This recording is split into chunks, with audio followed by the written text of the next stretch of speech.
عايز اقول كلمه بقى، معلش يا شيخ زل يا شيخ احمد، ان هو صعوده الى المكان، الى هذا المكان، لم يكن بجهد الاخوان وحدهم، ولا وكذلك استمراره لن يكون وانا بجهد. والله لو اعرف ذلك كنت انتخبت شفيق، وكنا داعين الناس تنتخب شفيق، لان كان شفيق ما هيدخلنا سجون تاني مش مشكله، ولكن افساد عقائد الناس اشد.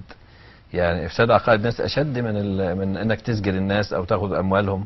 يعني لما تقيسهم كده موازين، يعني اي بلاء اشد على الامه، افساد عقيدتها ولا انه ياخذ اموالها ويسفك دمائها؟ يعني انت حضرتك مش بتقول شفيق، يعني مش معقوله لان ما انا بقول يعني ما انا بقول كده لان هم ما بيسمعوش الكلام، مش حاسين بخطوره الامر اللي هم واقعين فيه. يعني فانا بقول لهم احنا فعلا لو عارفين ان الدكتور مرسي اللي قال لنا الشيعة خط احمر، وقال على جثتي والاحمر بقى اخضر دلوقتي، ولا على جثته ولا حاجه، اتفاقات وبيع لعقيده الامه واحياء لشرك المشاهد والقبور فنقول ان احنا يعني دي طبعا خيانه للعهد، وخيانه للامه، وخيانه لعقيده الامه. نعم. و و وأنا أقول إن ما يحدث اليوم أشد جرما مما حدث في عهد حسني مبارك، وأنا أقول هذا الكلام وأنا مقتنع به تماما. لا، هو انا عايز اقول لحضرتك حاجه يا شيخ، يعني هو حسني مبارك وشفيق ويعني والمنظومه القديمه دي مش بس جريمتها اكل اموال الناس وظلمهم، وانما كانوا يصدون عن سبيل الله كثيرا.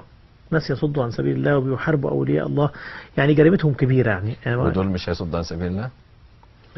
يعني احنا بنقول دلوقتي انه النظام السابق، لا يعني هم بيضيقوا، يعني دلوقتي عاملين امتحانات في وزارة الأوقاف عشان أي واحد يثبت إن هو سلفي يتشال ما ياخدش المكافأة.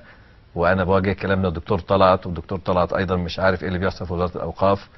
وامتحانات في أول الشهر اللي هو بدأ ده، من أجل واحد كفء جدا وخاتم القرآن يتشال، وواحد حافظه 3 4 أجزاء يبقى، لأن بيتبين من الكلام ده إخوان وده مش إخوان. فانا اقول ما ده برضه نوع من الصد عن سبيل الله، ان الكفء يتشال واللي اقل كفاءه لانه اخوان هو الذي يبقى. فده كلام خطير جدا بيحصل في البلد، لانهم متصورين هم اللي فاهمين وغيرهم مش فاهم، وان السلفيين دول عقبات قدام يعني جماعه الاخوان. فاحنا نقول لهم اتقوا الله، يعني في البلد وفي دين ربنا عز وجل وفي عقائد الناس.